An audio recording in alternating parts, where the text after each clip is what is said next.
Guys, gagamit tayo itong niacinamide. Tapos sabi na dalawang patak. Tapos gantuhin sa kamay.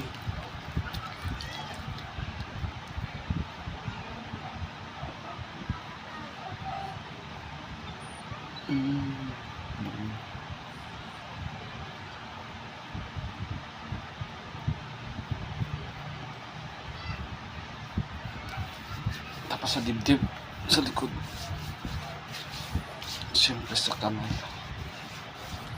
Ganda ng niacinamide, isa pang patak sa akin katawan. Thanks for watching, guys. Pinakita ko lang sa inyo niacinamide, binili ko sa TikTok. Bye bye po. Thanks for watching. Wala.